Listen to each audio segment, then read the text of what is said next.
अस्सलाम वालेकुम। नशरियात में दोबारा खुशामदीद। सामिन मोहतरम, आप सुन रहे हैं FM 102.2 रिफ़ा इंटरनेशनल यूनिवर्सिटी से बराह रास्त, और मैं हूं इरफान भट्टी। सामिन मोहतरम, प्रोग्राम है लाइव विद अज़हर नियाज़ और हमारे साथ तशरीफ़ रखते हैं जनाब अज़हर नियाज़। शायर हैं, अदीब हैं, नक़ाद हैं, उस्ताद हैं और रिफ़ा FM 102.2 के इंचार्ज भी हैं। और मैं बताता चलूँ कि आज का जो प्रोग्राम है वो इस सहमाही का आखिरी प्रोग्राम है। इंशाअल्लाह किसी और क्वार्टर में, किसी और सहमाही में दोबारा हम अज़हर साहब के साथ ये प्रोग्राम शुरू करेंगे। तो आज इस चूँकि आखिरी प्रोग्राम है अज़हर साहब, तो एक तो मैं आपको खुशामदीद कहूँगा प्रोग्राम में, और दूसरा ये कि इस प्रोग्राम में हम आपकी ज़िंदगी के मुतल्लिक कुछ बात करेंगे, आपके दोस्तों के बारे में, आपकी शायरी के बारे में बात करेंगे। तो अगर इन चीज़ों को मिला दिया जाए तो ज़िंदगी बगैर दोस्तों के तो नामुकम्मल नज़र आती है। लेकिन आपकी किताब है दोस्त ना हो तो अच्छा है, तो मतलब क्या कोई बुरे तजुर्बात हैं दोस्तों के हवाले से, ही क्या है, ज़रा प्लीज़ बताइएगा। जो नाम है वो एक नज़्म से है वो।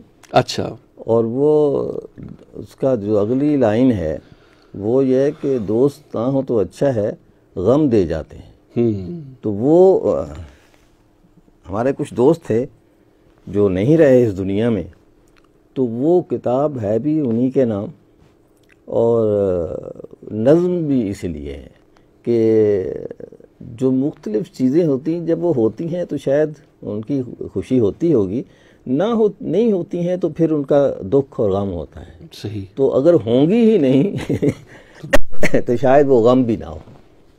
तो इसी तरह से उस नज़्म को मैंने लिखा था कि दोस्त ना हो तो अच्छा है, गम दे जाते हैं। मतलब वो उसका आखिरी मिसरा है। पहले ये है कि रोशनी ना हो तो अच्छा है, ज़िंदगी ना हो तो अच्छा है, ये ना हो तो अच्छा है, वो ना हो तो अच्छा है। तो नथिंगनेस पर एक तरह की वो एक नज़्म है कि ना होना जो है वो खुशी की है। जैसे तन्हाई के बारे में कहा जाता है कि तन्हाई जो है वो बहुत जो सुख है ना, कि उससे अच्छा दोस्त शायद नहीं हो। कहा जाता है किताब बड़ी अच्छी दोस्त है। तो किताब भी अच्छी दोस्त उसी वक्त होती है जब आपके पास तन्हाई होती है ना। आप मजमे में बैठकर किताब भी नहीं पढ़ सकते, आप अकेले होते हैं, आप सोच सकते हैं और पढ़ सकते हैं, गौर कर सकते हैं। तो इस तरह से वो किताब जो थी, मेरे दो दोस्त थे, महमूद कंवर और अहमद दाऊद जी। अच्छा, वो दोनों के जाने के बाद एक तो खैर कराची में ही हमारे छूट गए कि जब मैं कराची यूनिवर्सिटी में था तो तब वो महमूद कंवर से मुलाकात हुई। अच्छा। कंवर महमूद जो थे वो हमारे सीनियर स्टूडेंट्स में से थे। यानी मैं अगर फर्स्ट ईयर में दाखिल हुआ तो वो MA इंग्लिश के फाइनल में थे गालिबन, यस। तो लेकिन वो एक अदबी हल्का सा बन गया, तो उसमें महमूद कंवर मौजूद थे। मैं वहाँ जाने लगा, उनसे बात करने लगा। तो महमूद कंवर जो था वो उस वक्त भी जब वो पढ़ रहा था तो कराची के हलकों में एक जाना पहचाना शायर था। अच्छा। और लोग जानते थे, बल्कि कराची का हर शायर जो कि स्टेब्लिश शायर था वो उसको जानता था। तो उसी ने हमें कराची में उन हलकों से मुतारफ़ कराया, रेडियो पाकिस्तान ले गया। जब रेडियो पाकिस्तान गए तो वहाँ शायरों का पूरा मेला लगा होता था, अदीबों का, तो उनसे मुलाकात हुई। तो इस तरह हमने महमूद कंवर से उस्ताद की तरह सीखा। अच्छा। क्योंकि वो जो आदमी था उसका मुतालिया अदब में, लिटरेचर में, फ्रेंच में, इंग्लिश में, उर्दू में, जदीद में, कदीम में बहुत था, और माशाल्लाह उसका हाफ़ज़ा भी बहुत अच्छा था। तो उसने हमें बड़े तवील जो है ना लेक्चर देने बैठ कर के आजकल दुनिया भर में क्या लिखा जा रहा है और हमें क्या लिखना चाहिए, या अदब में क्या तब्दीलियाँ आई हैं, जदीद तरक्की पसंद शायर अदीब क्या थे, कैसे, और शहर और मुख्तलिफ लोग जो इंडिया में लोग लिख रहे हैं वो भी उनको बहुत अच्छी तरह जानते थे।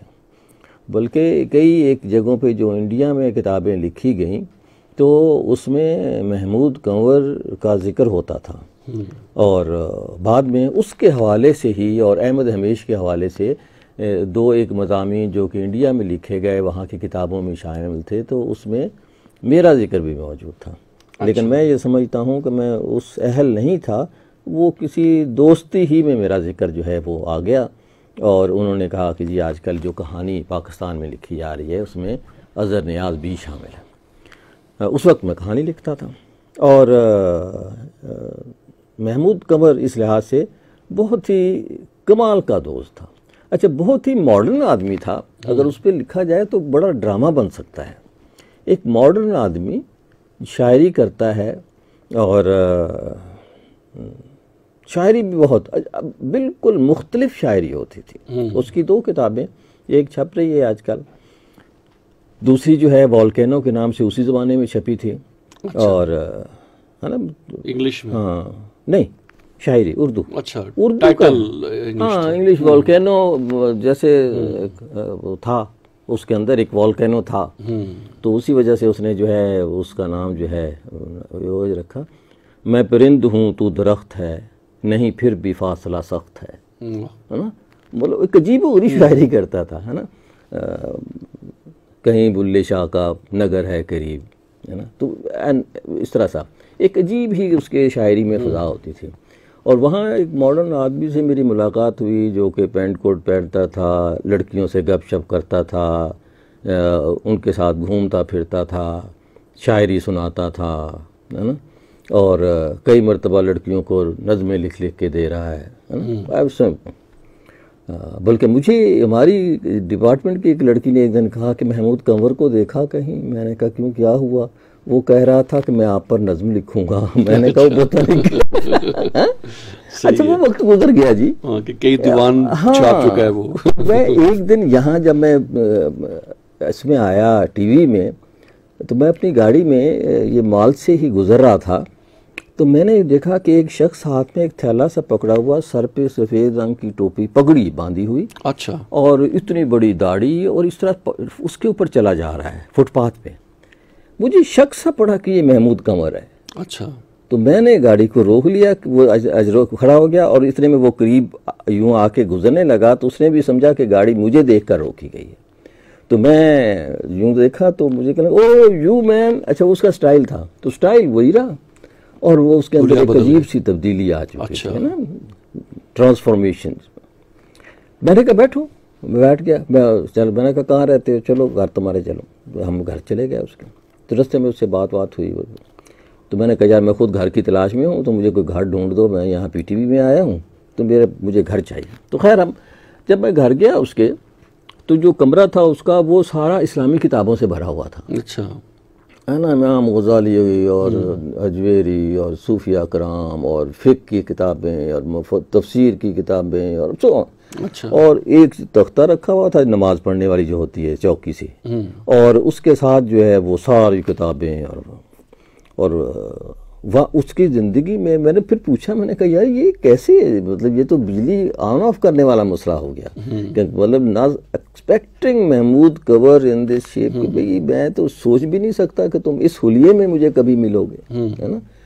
तो जैसे मेरे बारे में बहुत से लोग कहते हैं कि ये हो ही नहीं सकता, ये ऐसे नहीं, इसने तस्वीर कहीं लगी हो मेरी, तो वो कहते हैं कि नहीं ये कोई फोटोशॉप किया हुआ है। अगर न्याज का क्या काम है दाढ़ी से, है ना, या कुछ। बहरहाल, तो वो उससे फिर पता चला कि जी उसने कहीं ये रास्ता इख्तियार कर लिया। और मैं सोचता हूँ कि जिस दिन वो फौत हुआ, इंतकाल हुआ उसका, तो उसने बड़ा अच्छा रास्ता इंतखाब किया था। क्योंकि जिस दिन उसका इंतकाल हुआ तो मुझे यहाँ के जो SSP हैं पिंडी के, उन्होंने फ़ोन किया कि यार वो हमारा दोस्त जो था महमूद कंवर फौत हो गया, तो तुम्हें पता है? मैंने कहा जी मैं पता है, जाऊँगा उसके जनाजे पे। तो कहने का अच्छा मैंने भी कुछ पुलिस वालों को कह दिया है, तो ज़रा सा उसका ख्याल कर लें, ये वो, तो वो तुम भी जा। मैं कहा जी बिल्कुल। जब मैं वहाँ पहुँचा तो शायरों अदीबों में से 3 लोग थे वहाँ। अच्छा, है ना, यहाँ के जो इरफान सिद्दीकी साहब थे, एक शेख अमजद सलाम अमजद साहब थे, और इस तरह को एक मैं समझ लिया 3 मैन थे। बाकी सारे लोग पूरे पाकिस्तान से वो लोग थे जो उसके हम ख्याल हम नवाला हम प्यारा। अच्छा, है ना, बुजुर्ग, है ना, बारिश लोग, पगड़ियों वाले, सफ़ेद पगड़ियाँ, पता नहीं कहाँ से वो लोग उसके हल्का रबाब के आए हुए थे। और वो जनाब, और उसके लिए दरूद पढ़ा जा रहा था, नातें पढ़ी जा रही थी, उसका जिक्र अज़कार हो रहा था। तो तब मैं एहसास हुआ कि अगर वो शेर कहता रहता तो आज 4था बंदा मिलना मुश्किल था जो उसके जनाजे को कंधा दे सकता। बिल्कुल। तो एक तो हमारे ये दोस्त थे कि दोस्त ना हो तो अच्छा है। अच्छा, दूसरी किताब का जो साहब है वो है अहमद दाऊद साहब। अच्छा, अहमद दाऊद से मैं कराची यूनिवर्सिटी से नाम से वाकिफ़ था, और वो नाम भी मुझे महमूद कंवर ही ने कहा था कि पिंडी में एक नसर निगार है अहमद दाऊद, उसको ज़रूर पढ़ना। अच्छा। तो मैंने कहा जी ठीक है। तो हमने तो किताब तलाश की, नहीं मिली। जब मैं पिंडी में आया तो पहला काम मैंने यही किया, बल्कि मैं ट्रेनिंग में था, ये 1980 की बात है, टीवी में भी नहीं था। मैं रेडियो पाकिस्तान की ट्रेनिंग के लिए यहाँ आया तो 1980 में, तो मौसम अच्छा था, एक दिन बारिश हो रही थी। मैंने कहा कि चला जाए कहीं किताब ढूंढी जाए। तो मैं वहाँ से पैदल चल के, ये यहाँ है जहाँ H8 है या पता नहीं क्या, जहाँ इतवार बाज़ार लगता है, उसके साथ में एकेडमी है रेडियो पाकिस्तान की जी। वहाँ से मैं पैदल चला, कोई सवारी नहीं थी कि जो मुझे आप पारा ले जाए। वहाँ से चलता चलता वो पेशावर मोड़ पहुँचा, वहाँ भी सवारी ना मिली। वहाँ से चलता हुआ फिर आप पारा की तरफ चल पड़ा, तो आप पारा पे चला गया, वहाँ एक किताबों की दुकान थी। अच्छा। तो वो बड़ा लंबा सफर है ये जो आप बता रहे हैं। और उस वक्त बहुत ही लंबा मुझे लगा। और वापसी पे मैंने एक नज़्म लिखी थी जो इस्लामाबाद के नाम थी, और जिसमें लिखा था कि ऐसा मनहूस शहर है ये, जो ना कोई दोस्त है और वीरानी है और ना कोई दुश्मन है। और जब मुझसे रेडियो पाकिस्तान के लोगों ने पूछा कि कहाँ जाना चाहते हो, तो मैंने उनसे कहा कि इस्लामाबाद के अलावा कहीं भी ही नहीं। अच्छा। है ना, मतलब इस्लामाबाद नहीं, एनीवेयर एल्स। खैर जी, मैं वहाँ पहुँचा तो वहाँ मॉडर्न बुक डिपो के नाम से एक दुकान थी, शॉप थी किताबों की। अंदर दाखिल हुआ, एक साहब बैठे हुए थे, वो हमारे आज भी दोस्त हैं जी। जाकिर शाह उनका नाम, किताबों की आप मेलोडी में शॉप है उनकी, आप पारा वाला बेच गए, वो मेलोडी में किताबों से उसे भी बहुत इश्क है, और उसने इस किताबों की दुकान भी इसलिए रखी हुई थी। तो मैंने जाके पहले देखता रहा, कहने लगा जी मुझे बताएं मैं आपकी क्या खिदमत कर सकता हूँ, कोई किताब मैं ढूंढ दूँ। मैंने कहा यार मुझे अहमद दाऊद की किताब चाहिए।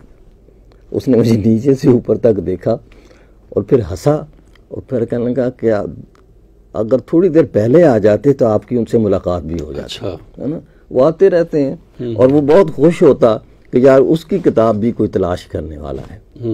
तो मैंने कहा, तो कहने लगा कि उसकी किताब ऐसा ही तो नहीं है, लेकिन उस एक किताब है जिसमें उसने तरतीब दी है, उसकी अपनी कहानियाँ भी हैं, लोगों की भी हैं।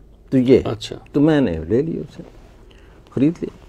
तो मैं फिर एक पता चला कि जी एक कामरान, ये इधर होटल है सदर में जी, टेक अवे के नाम से, अच्छा। सिरोज सिनेमा के सामने एक होटल होता था। अच्छा अच्छा। तो उस सारे शायर, अदीब, सहाफ़ी, जर्नलिस्ट, वकील, सब बेकार लोग उसकी छत पे आके बैठते हैं, चाय पीते हैं इतवार के दिन। अच्छा, तो वो पिंडी का पार्क टी हाउस था। Park tea house. तो आप वहाँ चले जाएं तो उनसे मुलाकात हो। अच्छा। तो एक दिन मैं आया और आके देखा कुछ 4-5 लोग बैठे हुए हैं, मैं एक साइड में होके बैठ गया। थोड़ी देर बाद मैंने जाके उनसे पूछा कि जी अहमद दाऊद साहब आएंगे? तो वो कहेंगे कि भाई वो बैठो ना यार, तुम इधर ही बैठो, उधर कहाँ बैठे हुए? तो मैं उधर बैठ गया। वो ज़फ़र खान न्याजी साहब थे, जो हमारे बाद में बहुत अच्छे दोस्तों में रहे। उनका एक शेर ज़फ़र खान न्याजी का मुझे बहुत ही पसंद है, क्योंकि वो खुद भी न्याजी थे। उन्होंने न्याजी पे शेर कहा है। अच्छा। और न्याजी भी जनरल न्याजी पे। जनरल न्याजी पे जो उनका शेर है, वो उनका ये है कि खुश हो रहा है मीरे सिपा जंग हार कर। ओह, खुश हो रहा है मीरे सिपा जंग हार कर, इज्जत चली गई है मगर जिंदगी तो है। जनरल न्याजी पे, न्याजी साहब का शेर है, दोनों एक ही ग्रां के हैं। बहरहाल न्याजी साहब से मुलाकात हुई, अहमद दाऊद से मुलाकात हुई, और अहमद दाऊद बाद में हमारी ज़िंदगी में ऐसे शामिल हो गया जैसी आदत होती है ना, कि रोज़ उससे मिलना और रोज़ बिछड़ने वाली बात। और कमाल का आदमी था जी, कि अगर उस पर गुफ्तगू की जाए तो वो घंटों बात कर सकता, उसकी नसर के ऊपर, उसकी कॉपी राइटिंग पे। कुछ लोगों ने कहा यार ये कमर्शियल नहीं लिख सकता, ये तो यूँ है। बाद में उसने कुछ कमर्शियल लिख कर दिखाया। अच्छा। और टोबैको का एक इश्तिहार उसने दिया गोल्ड लीफ वालों को, कमाल का इश्तिहार। वो कराची से ढूंढते हुए आए, अच्छा। और आखिर इस्लामाबाद में आके उन्होंने इश्तिहार बनाया और कमाल की कॉपी लिख दी उसकी, और वो बड़े खुद। इसके बाद नई चीज़ें करने का दाऊद को बड़ा शौक़ था। एक दिन मेरे पास आया तो कहने लगा कि हम पीटीवी के लिए प्राइवेट ड्रामा बनाते हैं।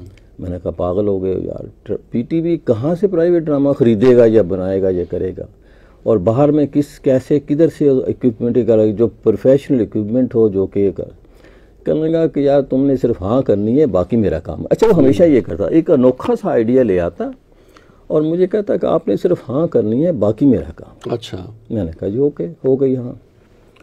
तो वो अब उसने स्क्रिप्ट उसका लिखा और एक दिन शाम में मुझे जिना सुपर में ले गया, कहने आओ एक स्टूडियो दिखाता हूँ मैं। तो जब हम वहाँ गए तो वो नज़ीर वड़ैश साहब का स्टूडियो था, जो डायरेक्टर इंजीनियरिंग थे पीटीवी के। अच्छा। एबीसी के नाम से, वो पाकिस्तान का पहला प्राइवेट सेक्टर स्टूडियो था। अच्छा। जो जिना सुपर में खुला हुआ था। वहाँ उनके बेटा था एक अजहर, तो उससे मुलाकात हुई। कहने कि क्या कर रहे हैं, ये कुछ नहीं, सोच रहे हैं करने को। तो दाऊद ने कहा यार हम ड्रामा बनाते हैं, आप हमें इक्विपमेंट दीजिए। कहा ये बिस्मिल्लाह। हमने जी वो स्क्रिप्ट लिखा, पायलट बना। पायलट बनने के बाद उसका 13 की 13 कापियाँ स्क्रिप्ट की जमा कराई गई। पहला चूँकि प्ले था तो वो उनके ज़हन में भी नहीं था पीटीवी के कि हमको कैसे करें। पहले आइडिया ले लिया, फिर उसका स्क्रिप्ट लिखा, फिर उसकी 13 किस्तें लिखी, फिर कहा 13 किस्तें प्रोड्यूस करके दें। फिर उसको वो मुख्तलिफ लोग उसके बैठ कर उसको चेक करते रहे।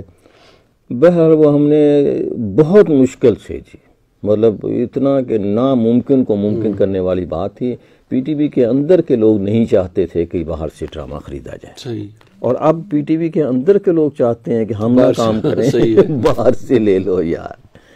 तो बहरहाल निषेध के नाम से जी वो पीटीवी पे चलने वाला पहला प्राइवेट सेक्टर वो आपने प्रोड्यूस किया। हाँ, that was directed by me. Produce यार उसका जो फाइनेंस के लिए हमने शहर में ढूंढा तो वो भी मुगल साहब ही ढूंढ के लाए। मुगल साहब थे। अच्छा। चैम्बर ऑफ कॉमर्स के हमारे यहाँ चेयरमैन थे वो। अच्छा। और मरहूम इंतकाल कर गए। जिना सुपर में भी उनकी कुछ प्रॉपर्टी थी, सुनारे का काम करते थे, चांदी का काम करते थे। तो उनसे हमने पैसों का कहा और वो गालमन 50,000 रुपये में वो प्ले बना था। अच्छा। मतलब कुछ पैसे दिए कुछ नहीं दिए, लेकिन यह कि टोटल जो खर्चा आया वो 50,000 रुपये का था और 3.5 लाख रुपए उसमें से इनकम हुई। अच्छा। जो मुझे याद है कि चेक लेके मुगल साहब को दिया गया कि जनाब ये 3.5 लाख रुपए नशेब की इनकम का चक्कर। तो वो अच्छा, उस ड्रामे में काम हमने एक ये किया कि नो मेकअप। अच्छा। Original location. अच्छा। है ना, कि जहाँ भी क्या हमने यहाँ तक एक जगह ट्यूबवेल चाहिए था, हमने ओरिजिनल ट्यूबवेल लगवा दिया वहाँ कि यार गाँव है। तो वो सारा तो कहना यार मुझे लगाना, मैं आप फलां दिन आ जाए मैं आपको, तो वो कर दिया। कपड़े भी आम लोगों ने खुद से देखे, मेकअप के बगैर उसको किया, ओरिजिनल लाइट में किया। उसका जो कैमरामैन था ना जी, वो सरफराज साहब थे। अच्छा, मैं खुद नया था, मैंने दाऊद से कहा मैंने इससे पहले मेरा प्ले का कोई तजर्बा नहीं, जानता हूँ फिल्म देखना जानता हूँ, ड्रामा देखता, टीवी में किया है काम, लेकिन आप एक काम करें कि जो मुझे कैमरामैन देना वो बेस्ट होना चाहिए। अच्छा। मेरी आधी सरदर्दी ख़त्म हो जाएगी। बाकी उसने कहा जी जो बेस्ट कैमरामैन इस वक्त पीटीवी में है जी, उसका नाम है सरफराज अलेक्जेंडर। अच्छा। वो सरफराज अलेक्जेंडर साहब जो थे वो शान के मामू थे। अच्छा। फिल्म स्टार शान, नीलो का भाई था। तो वो जब मैं गया मिला उससे तो कहना जी बिल्कुल।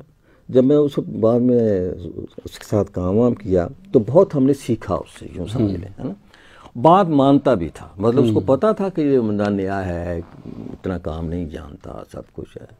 उसके बावजूद जब मैं उसे कहता कि यार मुझे यूँ चाहिए, इस तरह से चाहिए, तो वो साथ अपनी सजेशन दे देता कि अगर इसको ऐसे कर लें तो आपके ख्याल में कैसा लगेगा। जी मैनी टाइम, मतलब एक मरतबा एक जीप को आग लगानी थी, तो मैंने कहा कि भाई तो दाऊद साहब कहने लगे जी जीप खरीद लेते हैं, कोई नहीं, ऐसी एक पुरानी जीप ले लेते हैं, उसको आग लगा देंगे, है ना।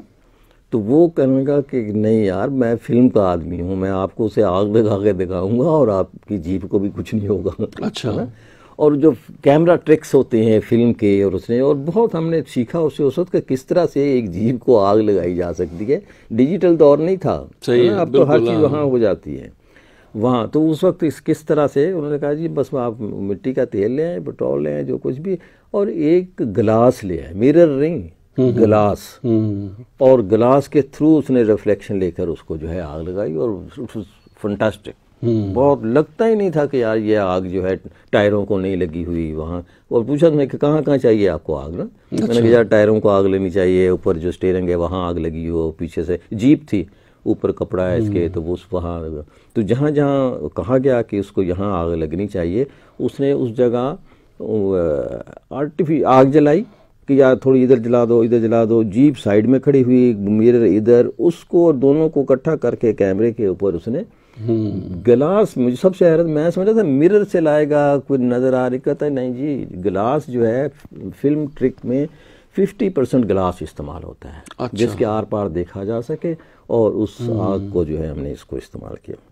तो बहरहाल वो निशेब बहुत ही ड्रामा। अच्छा, प्राइवेट सेक्टर में गजनफर साहब उससे पहले आ चुके थे, लेकिन वो कुछ डॉक्यूमेंट्रीज बनाते थे और एग्रीकल्चर जो है उस पर काम करते थे। गजनफर बुखारी साहब नहीं, गजनफर बुखारी तो बहुत बाद की बात है। अच्छा, ये गजनफर साहब जी जो इंडस चैनल जिन्होंने खोला था। अच्छा, प्राइवेट चैनल में भी पहला चैनल इंडस ही था, ये गजनफर साहब। लेकिन ये एग्रीकल्चर पे और कुछ और प्रोग्राम को इस तरह से करते थे, लेकिन ड्रामा जो है वो नहीं समझो कि वो किया था। तो इस तरह जी एक हमारे दोस्तों में अहमद दाऊद से। अच्छा, मैं गिलगित चला गया, वो वापस आया, बेचारे फौत हो गए। मैं वहाँ इस्लामाबाद में था, और मैं जब भी यहाँ शाम पे आया तो मुझे कहते यार तुम पैसों के लिए गिलगित चले गए, इधर भी बहुत पैसा है, तुम इधर आओ काम करते हैं। और उनके पास टाइम नहीं होता था, बिजी बिजी बिजी, मीडिया में बिजी हो गया था, हालांकि वो राइटर था लेकिन प्रोडक्शन में बिजी हो गया था। एक मरतबा मुझे कोई काम था नहीं था, तो मैं 3-4 दिनों के लिए इस्लामाबाद आ गया। तो अहमद दाऊद से मुलाकात हुई। अहमद दाऊद 24 घंटे मेरे साथ, कहाँ जाना, आए चलें, गाड़ी उसके पास थी। कभी मोटरसाइकिल होता था तो मेरी गाड़ी में जाता था, उस वक्त उसके पास अपनी गाड़ी थी, मुझे लेके चलता था। 3 दिन हम रहे जी, 3 दिन उसने एक लम्हे के लिए भी मुझे नहीं छोड़ा कि नहीं आप मेरे साथ यूँ चलते हैं फलां। आखिर उन्हीं 3 दिनों में से एक रात ऐसी थी जिस दिन वो फौत हो गया। हम उसके घर में बैठे हुए थे। अच्छा, है ना, मैं कहाँ से आया, अल्लाह ताला रहम फरमाए जी। बड़ा आदमी वो इस तरह से था जी कि बेनज़ीर जो थी उससे उसके पर्सनल ताल्लुकात थे। अच्छा, यूँ समझें। मेरे पास सुजुकी होती थी, और जाके हम आर्मी हाउस, जहाँ वो रहती थी बेनज़ीर, आर्मी हाउस में रहती थी। यानी उसका रहती क्या, उसका ऑफिस जो था ये हमारे जी जो आर्मी हाउस है इस वक्त भी, वहाँ जाके मैं दरवाजे के ऊपर सुजुकी का हॉर्न बजाता था। वो ऊपर से यूं झांक के देखता, ओ अहमद दाऊद साहब यार खोलो दरवाजा यार। अच्छा, कोई एंट्री नहीं होती थी, कोई कुछ नहीं होता था, हम अंदर चले जाते थे। अंदर जाके उनका एक स्पीच राइटिंग का शुबा होता था, वहाँ को 8-10 लोग बैठे होते थे, तो उनसे बात करते, आप कहते, इसने किसी का कोई काम कहना होता था तो वो उसको कह देता। और मुझे नहीं याद कि कभी ज़िंदगी में उसने खुद कोई नफ़ा उठाया हो पार्टी की हुकूमत से या कुछ नहीं। और बड़ी मुश्किल में ज़िंदगी उसने गुजारी। कोई बहुत पैसे वाला सरमायादार नहीं था 24 घंटे। बल्कि उसका एक जुमला मुझे बड़ा कमाल लगता है। वो कहता था कि गाड़ी ख़रीदने निकलता हूँ, आटा ख़रीद के वापस आ जाता हूँ। तो दोस्त ना हो तो अच्छा है। एक दोस्त, आप निकालम भी लिखा था एक किसी दोस्त के, फलां कहीं मिल जाए तो बताना के तरह, वो कौन था? अच्छा, अहमद दाऊद साहब थे जी। नहीं, अच्छा, अहमद फवाद साहब। हाँ, अहमद फवाद जो है मेरे कराची यूनिवर्सिटी का दोस्त। जब मैं फाइनल में था तो मुझे कहा गया कि यार एक लड़का है, उसने दाखिला लिया है, उसके पास रहने की जगह नहीं है, तो आप जो है ना उसे अपने कमरे में रख लो। अच्छा। मेरे पास अकेला कमरा था, फाइनल में था तो पूरा कमरा बिना हुआ था हमें हॉस्टल में। तो वो अहमद फवाद साहब जो हैं, किसी ने, मैंने कहा कि अच्छा, मैंने उसको चाबी दे दी उस लड़के को जो दोस्त था कोई। मैंने कहा यार ये चाबी दे देना उसको, मैं तो शाम में लाइब्रेरी में जाऊंगा, और लाइब्रेरी से जब मैं फारूक होऊंगा तो फिर हॉस्टल के कमरे में आऊँगा, तो उसे कहना कि ये चाबी लेके अपना सामान शिफ्ट कर ले मेरे कमरे में। अच्छा, शाम को जब मैं पहुंचा अपने कमरे में, तो वो तो नहीं था, लेकिन पूरा कमरा मेरा किताबों से भरा हुआ था। अच्छा, यहाँ तक कि वॉशरूम में भी किताबें पड़ी हुई थी अलमारियों में। अच्छा, दीवार चारों तरफ किताबें पड़ी हुई थी। अब अलमारियाँ तो थी नहीं, वॉशरूम था या कोई था, कोई थोड़े बहुत कोई ऐसा। तो वो उसने क्या किया था कि इसको ऐसा किया कि कोई इधर रख दी, कोई उधर, फिर साथ साथ सजा दी दीवारों के साथ साथ, इधर से, ताकि आदमी को रहने जाने की जगह मिल जाए। कोई ढेर लगा दिए, कुछ साथ उसने लगा दी। तो मैंने किताबों का जायज़ा लिया, तो वो सारी की सारी लिटरेचर की किताब, इंग्लिश लिटरेचर, तर्जमे, लैतीनी, फ्रेंच, इस तरह की किताब। जो शाम को जो वो आया, से बोला कि वैगाबॉन्ड टाइप जी, दाढ़ी, बाल बिखरे हुए, जीन पहनी हुई। उसने वहाँ जो 2 साल गुजारे 3 शर्ट और 1 जीन में ही गुजारे। अच्छा। मतलब जीन तो धोता ही नहीं था, शर्ट धो लेता था। तो वो उसी में। तो मैंने उससे पूछा कि भाई तुम जो है वो किस डिपार्टमेंट में हो? कहना कि मैं हिस्ट्री में हूँ। तो मैंने कहा हिस्ट्री में MA करके क्या करोगे, PhD कर लोगे, क्या करोगे? ज़्यादा से ज़्यादा IH कुरैशी बन जाओगे। मतलब वो हमारे उस वक्त वाइस चांसलर थे, जो बड़ी नाम था हिस्ट्री में उनका। लेकिन हमारा तो दिमाग खराब था, हम उनको भी कोई शायद नहीं समझ। हम समझते कि जो लिटरेचर में बड़ा होता है ना, वही बंदा बड़ा होता है ना। जो हिस्ट्री तो छोड़ो, है ना। कहता यार मेरा ना, तो मैं कहा बदलो इसको और लिटरेचर में जाओ, इंग्लिश लिटरेचर में, हिस्ट्री को नहीं। कहना मेरा 1 साल ज़ाया हो जाएगा। मैंने कहा ज़िंदगी ज़ाया होने से बच जाएगी। अच्छा, वो कोई जुमला उसको ऐसा लगा, दूसरे दिन आया कहने का जी मैंने अब बदल लिया है ना, इंग्लिश में चला गया। मैंने कहा ठीक है। तो हमारे वो साथ शामिल हो गया। लावाली सा था, मतलब ऐसे फिक्रा कस दिया किसी पे कुछ, लेकिन शेर बहुत अच्छा लिखता था। अच्छा। बहुत। फिर उसकी जहाँ जब फारग हुआ तो उसकी किताब छापी, उसका नाम था ये कोई किताब नहीं। अच्छा। बिल्कुल उसकी डिट्टो कॉपी थी किताब भी। ये किताब का नाम ही उसने ये कहा कि ये कोई किताब नहीं। अच्छा। है ना। फिर उसकी दूसरी किताब आई दिल वर्क वर्क तेरा। फिर पश्तो का नावल भी लिखा, पश्तो पठान था। अच्छा, वो हमारे दोस्तों में समझो किशरी का, या जब इधर कराची से फारग हुए तो वो चला गया जाके सैदो शरीफ में कॉलेज में इंग्लिश पढ़ाने लगा। नौकरी भी फ़ौरन मिल गई उसको इंग्लिश की वजह से। लिटरेचर शायरी भी करता रहा, नावल भी उसने लिखे, पश्तो में भी लिखे, अंग्रेज़ी में भी लिखे, उर्दू में बड़ी शायरी की। और वहाँ फिर वो जो है, फिर मुझसे रब्ता नहीं रहा उसका। मुझे पता नहीं, बाज़ औक़ात कुछ ऐसा होता है कि लोग ऐसे गुम हो जाते हैं। तो मैंने एक मज़मून लिखा था कि अहमद फवाद तुम्हें कुछ नहीं कहा जाएगा, वापस आ जाओ, ये वो फलां, उम्मत में छपा था। तो वो जो थे अहमद फवाद साहब थे, तो बड़े अच्छा, मुझे एक जुमला याद, जब वो घर आया तो मेरी बेटी छोटी सी थी, उसने उसको उठा लिया तो वो उसकी दाढ़ी से यूँ करने लगी। कहने लगा ये मुझे जानती है, बल्कि उसने जो जुमला कहा वो बड़ा, कहने लगा ये मुझे उस वक्त से जानती है जब ये तुम्हारी आंखों में थी। अच्छा।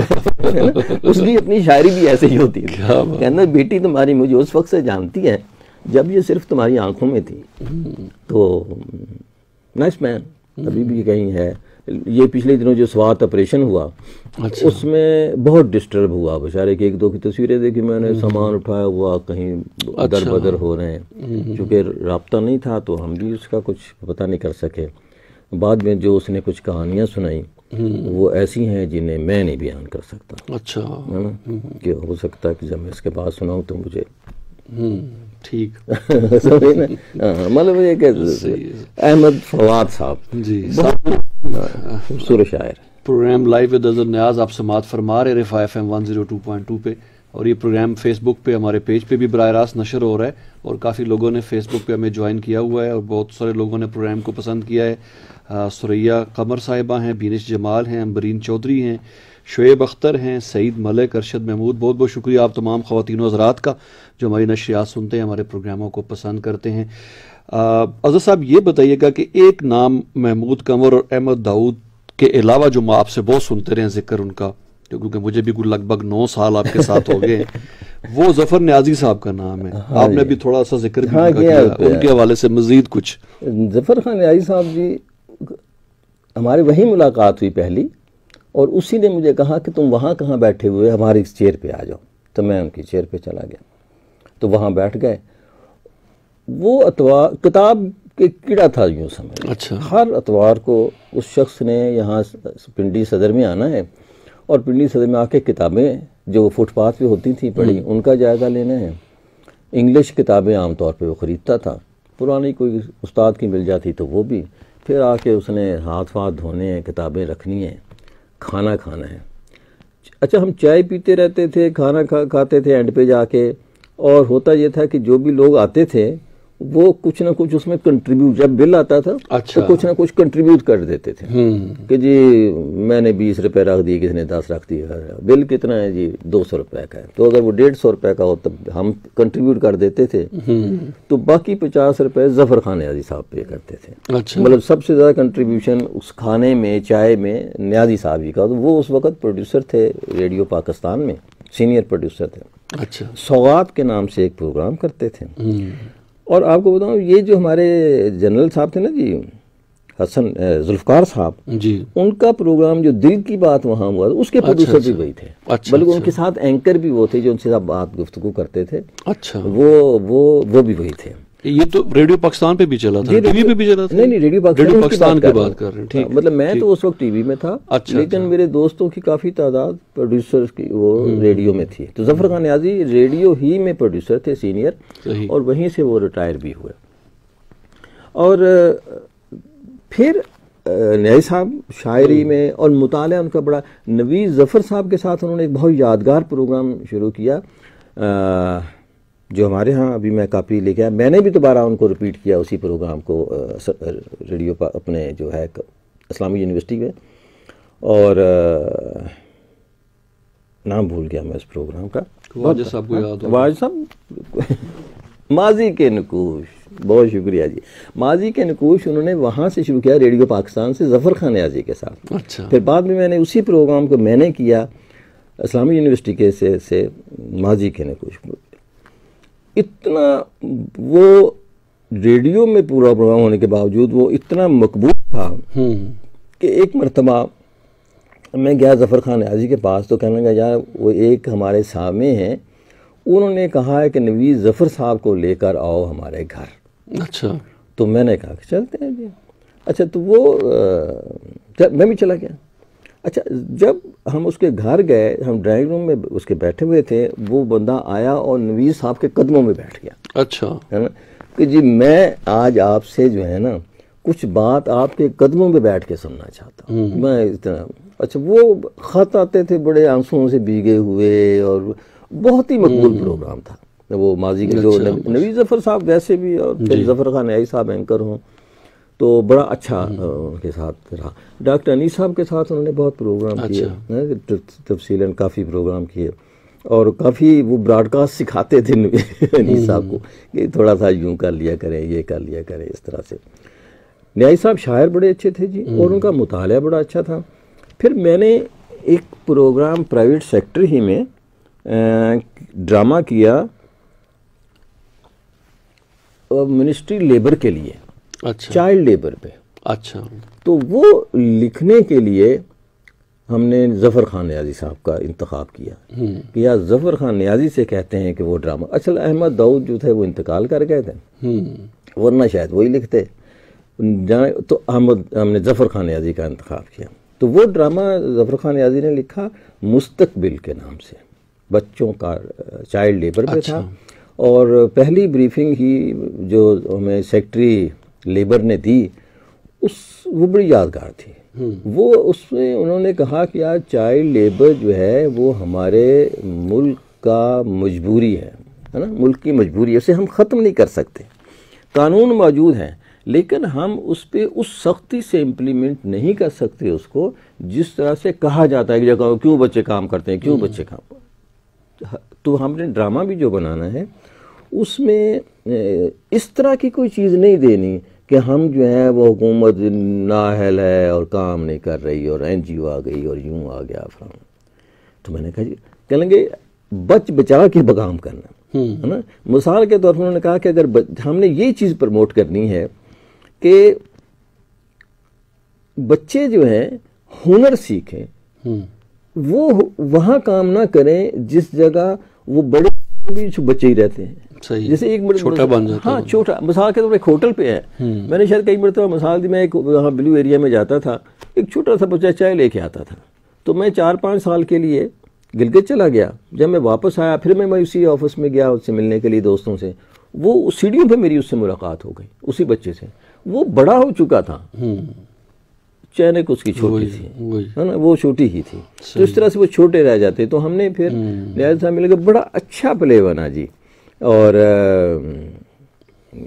कई अच्छे यहाँ के डॉक्टर एस.ए. रहमान साहब ने बड़ा अच्छा, आबदा हमीद थी उसके अंदर जो है, मैनी अदर्स जो कि यहाँ की अच्छी कास्ट थी, उनको लिया गया, बाहर से भी लोगों को किया गया था।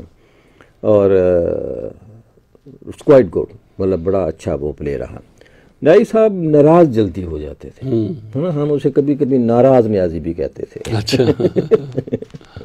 है ना, तो वो अहमद दाऊद और वो उनकी आपस में बहुत लगती रहती थी कि जैसी जुमलेबाजी, दोस्त थे बहुत। लेकिन मिसाल के तौर पर एक दिन कहने लगे कि यार अगर बेनज़ीर मुझे ये कहे कि यार ये इख्तियार तुम्हारे पास है कि तुम इस शहर में जिसको चाहो वज़ीर इत्तलात बना दो, और मैं जाऊं न्याजी साहब के पास कि शान मेरे ख्याल में तुम्हें बनाना चाहिए, तो न्याजी साहब आगे से पता क्या कहेंगे, कहना वाला काम प्याते आए हो ना। सही। अल्लाह ताला दोनों को आसानियां अता फरमाए।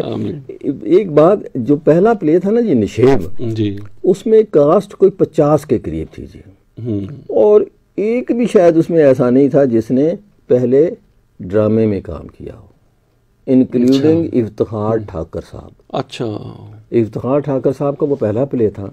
अच्छा, और इफ्तिखार ठाकर साहब, मतलब ये आपकी दरियाफ्त मेरी नहीं है, थिएटर में काम करता था। अच्छा। और मैंने एक मरतबा यहाँ एक किताबों की दुकान खोली थी कराची कंपनी में।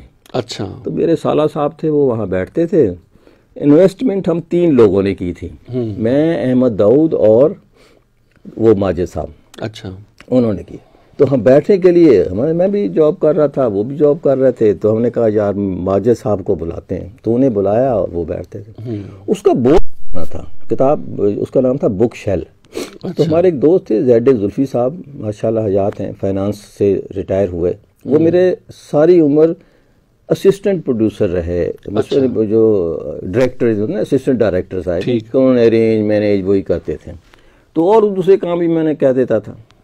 तो वो जो है, उनसे मैंने कहा यार इसका बोर्ड बनाना है, तो कहने कहा इफ्तिखार ठाकर बनाएगा। मैं कहा इफ्तिखार ठाकर कौन? मैं कहूँ थिएटर का बंदा है जी, बड़ा अच्छा आर्टिस्ट है, ये बोर्ड भी बनाता है साल।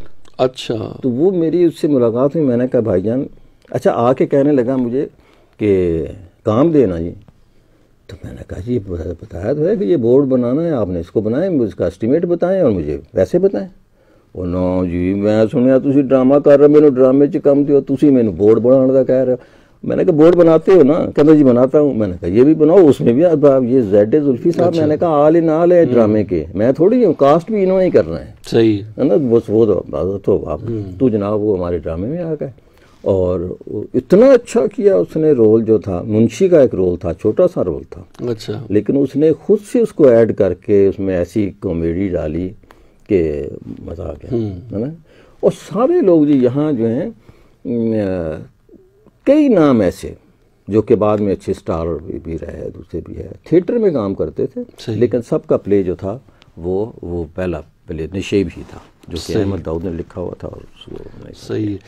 दोस्तों से सर अब शायरी की तरफ अगर हम आए, तो ये जो आप अदबी ज़ौक़ था, नसर हो या शायरी हो, तो ये क्या वो जो कराची में जब आपकी कंपनी इन लोगों के साथ रही तब वो डेवलप हुआ या पहले से मौजूद था? अच्छा, पहले से मौजूद शायद होगा, क्योंकि बचपन में मुझे पढ़ने का शौक बहुत था। मेरे जो भी मेरे मिलती थी ना जी पॉकेट मनी, 1 रुपया 1 महीने की मिलती थी। अच्छा। तो वो 1 रुपये को कभी मैं जमा कर लेता, कभी थोड़ा से 2-4 आने खर्च कर लेता या बाकी रख लेता, तो उससे किताबें ही खरीदता था। अच्छा। है ना वाला। और उसका एक मेरा लकड़ी का संदूक होता था, वो जाके पढ़ने के बाद फिर मैं उसके अंदर जो है वो उसको रसाले जो है वो ख़रीदता था, बच्चों के जो मैगज़ीन आते थे वो ख़रीदता था, और लैलो नहार आता था, भाईजान आता था, हमदर्द आता था, अभी भी पिछले दिनों मैंने वो जो तालीम और तरबियत आता था, मतलब ये खरीद के लाता था, अब जो भी मिल गया उसको ले लिया। ये जो हकीम सईद साहब वाला पेपर था, इस मैगजीन हमदर्द नौनहाल, ये जब साल के पूरे पर्चे हो जाते थे उनकी मैं बाइंडिंग करा लेता। तो मेरे घर में वो बड़े बड़े जिस तरह कुलियात नहीं होती, इस तरह की बाइंडिंग करके वो रखे होते थे। फिर मैंने बच्चों में उसको तकसीम कर दिया बाद में, कि कुछ दूसरे लोगों को दे दिया, शायद अभी भी कुछ चीज़ें पड़ी हुई हों। तो ये पढ़ने का तो की तरफ से, वालिद की तरफ से, कि उनके यहाँ उनको शौक़ था बहुत पढ़ने का भी, पढ़ाने का भी और सुनने का भी। और मुझे बड़ी मुश्किल किताबें, जिस तरह कश्फुल महजूब और दूसरी किताबें मुझे दे देते कि ये पढ़ के सुनाओ। तो दादा को भी सुनाता रहा मैं एक ज़माने में। अच्छा। जो उनके पास भी कोई किताब होती थी, बहुत ही मुश्किल किताब थी वो। मुश्किल इस तरह से कि वो उस ज़माने में जो उर्दू लिखी जाती थी, लफ्ज़ों को जोड़ के लिखा जाता था। जैसे के बाद लिखा हुआ है तो वो बज़ाहिर क्या बाद इस तरह करके, यानी के और ये और अलफ बा और इकट्ठे जोड़ दी, तीन लफ्ज़ इकट्ठे जोड़े होते थे। अच्छा। किताबत में तो वो हर हर्फ जो है अलग अलग से नहीं होता था। तो जैसे इनका या उनका हो तो वो अनका में लिखा होता था, है ना। अब उन्होंने अनके को किस तरह से इनका करना, या और भी मुश्किल, तो वो इस तरह से। और फारसी के लफ्ज़ बहुत होते थे, पुरानी हाथ की किताबी थकी, पुरानी पीले रंग के सफ़े। तो एक तो वहाँ से पढ़ने का शौक़ थोड़ा सा जी अंदर था, और मुझे कोई ऐसा शौक़ नहीं था। सही। तो इस फिर लिखने लिखाने का, थोड़ी सी शायरी करता था मैं, बहुत ही रोमांटिक टाइप की ना, शम्मा बुलबुल और इस तरह की। तो जब मैं यूनिवर्सिटी में आया तो मुझे याद है कि मैं जब उसका, तो मैं, कोई कहता नहीं ज़रा सुशिया, मैं कहा यार ये तुम्हारे काम की नहीं है, ये शायरी है ना। तो वो जब मैं इन लोगों से मिला तो पता चला कि वो जो मैं कर रहा था वो शायरी नहीं थी, शायरी ये है। सही है ना। वो शम्मा बुलबुल वाली शायरी जो है वो शायरी नहीं होती है। क्योंकि उस दिनों में मैं ये इसको पढ़ता था, सार लुधियानवी को, कि खुदा वो वक्त भी लाए कि मैं अपने घर में लौट कर आऊँ, तुझे सामने बैठा देखूँ। तो वो इस तरह की पढ़ता था। अदम को पढ़ा, या अच्छा घर में मेरे तकरीबन कज़न जो हैं जी, जिनका अभी इंतकाल हुआ, चौधरी इम्तियाज़ साहब जी, वो उनके पास अब्दुल हमीद अदम की किताबें बहुत होती थी। अच्छा। वो ढेर हुआ था ना, छोटी छोटी छपती थी। तो उनसे कुछ शेरों को, मतलब फैमिली एनवायरनमेंट था, बना लिया, एक कॉपी बना ली जिस पे शेरों का इंतखाब लिखने लगे। और शेरों के पहले लिखा होता था कि शेरों के इंतखाब ने रुसवा किया मुझे, है ना। कुलता किसी पे क्यों मेरे दिल का मामला, शेरों के इंतखाब ने रुसवा किया मुझे। और फिर जो है कराची यूनिवर्सिटी में आया तो साफ ज़ाहिर है कि ये लोग महमूद कंवर, ताहिर मसूद और उस तरह, और हमने एक हल्का बना लिया, उसका नाम हमने रखा यूनिवर्सिटी समथिंग, यूनिवर्सिटी क्लब या कोई इस तरह का, university writers forum.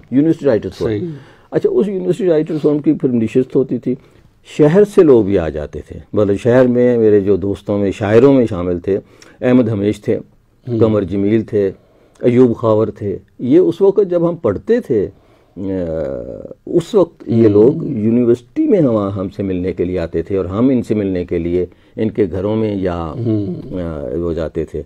Radio Pakistan पे सलीम अहमद होते थे, सलीम भाई उन्हें हम कहते थे, तो वो उनसे हम वहाँ उनके घर भी जाते थे।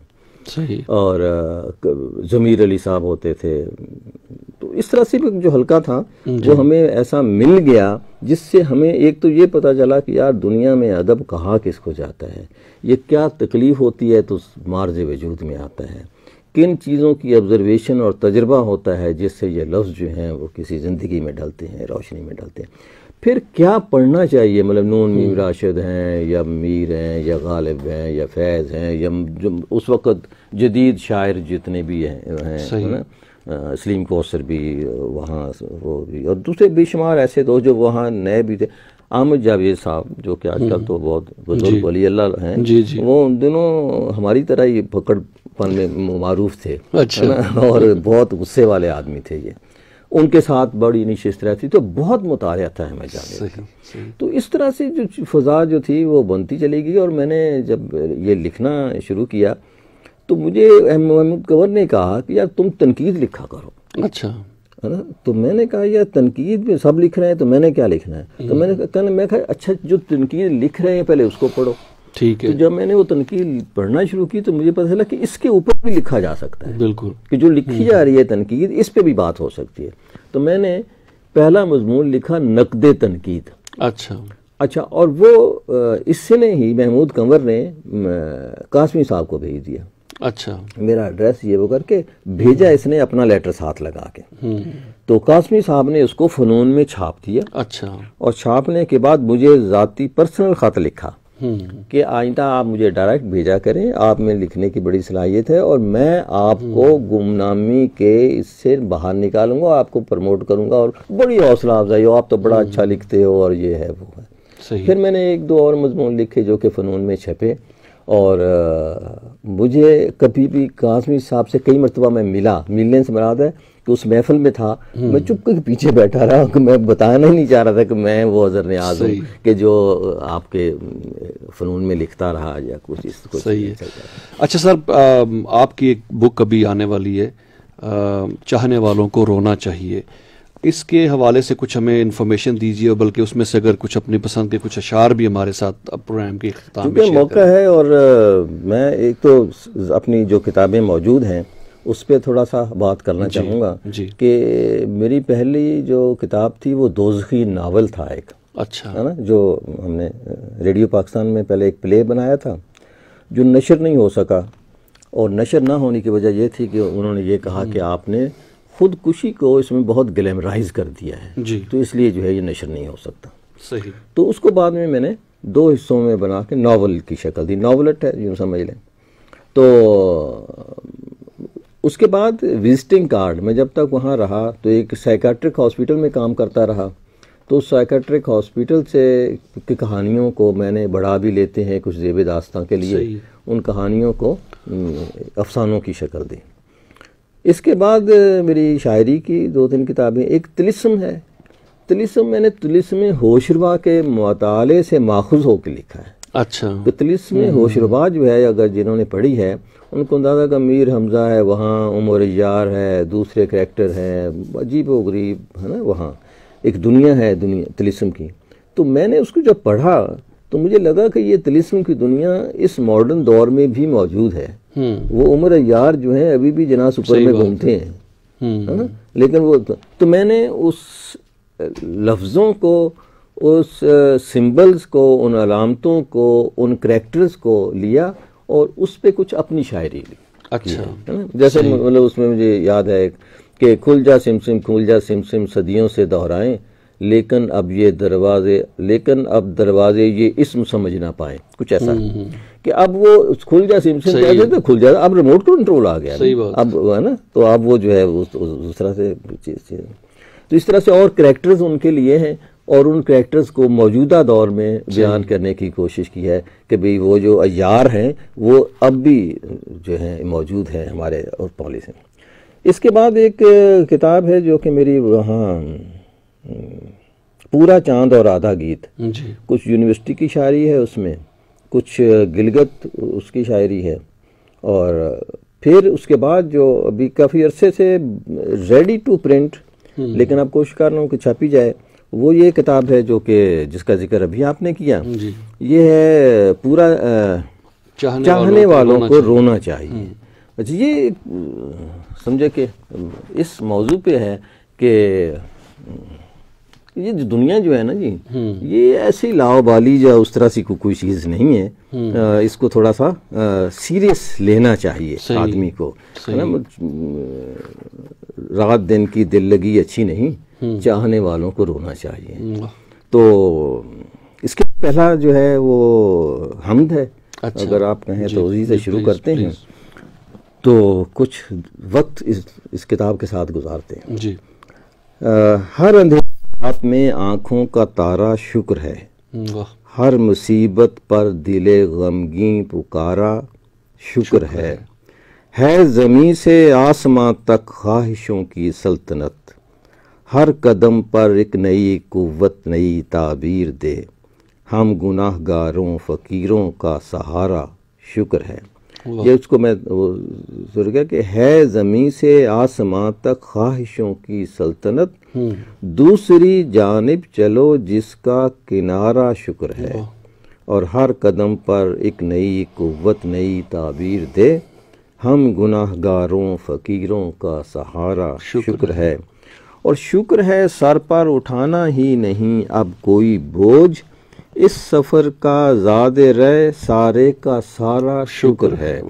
और ए खुदाए सूरए रहमान मुझ पर रहम हो, तुम मुझे जिस हाल में रखो तुम्हारा शुक्र है। माशाल्लाह।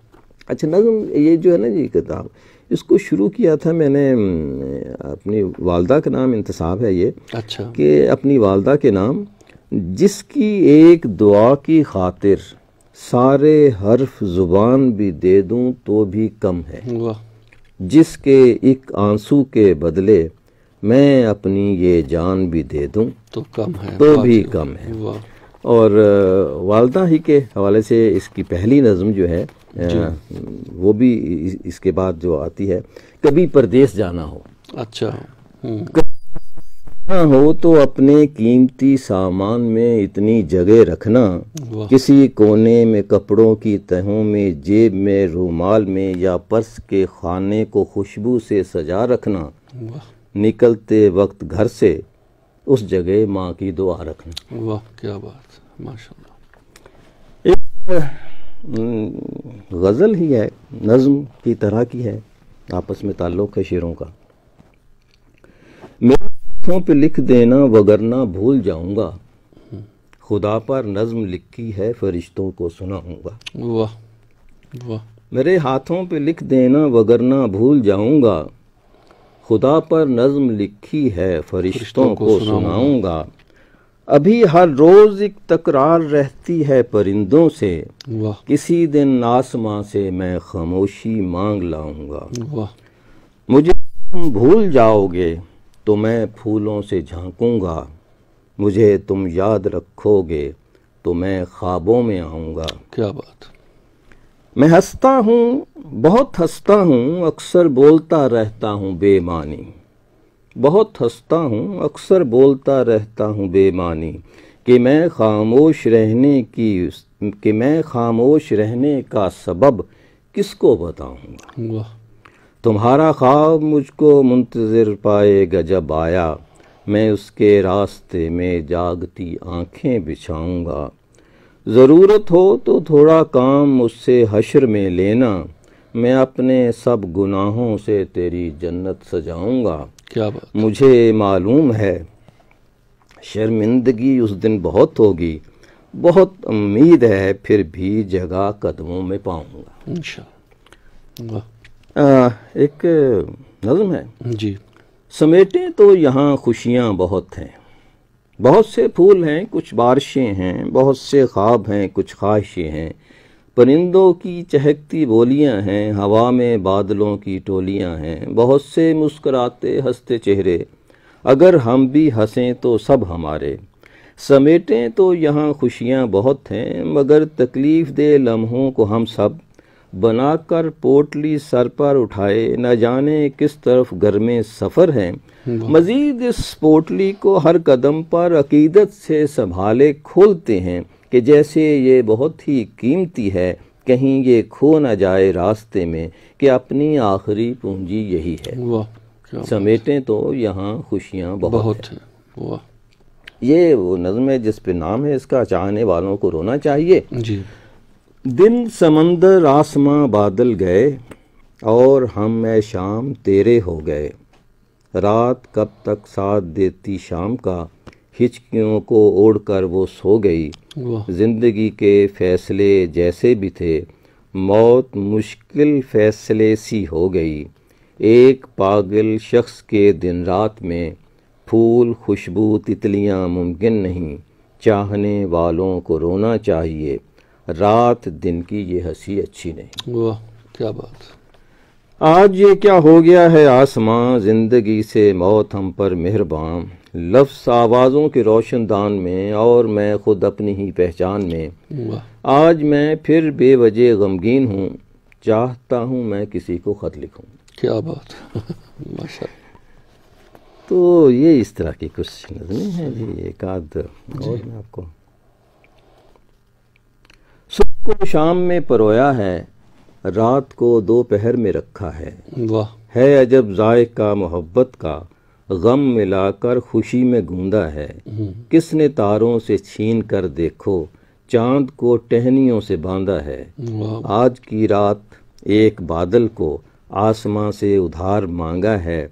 मैंने गुल ने, हवा ने, आंचल ने एक खुशबू को रोते देखा है। क्या बात। फिर किसी को वफा ने लूट लिया, चल के देखेंगे कौन हमसा है। मस्खरों के लिए ये सर्कस है, जिंदगी मौत का तमाशा है। वाह, तुम किसी दिन चमन में आ जाओ, फूल खुशबू हवा का सपना है। वाह, वाह।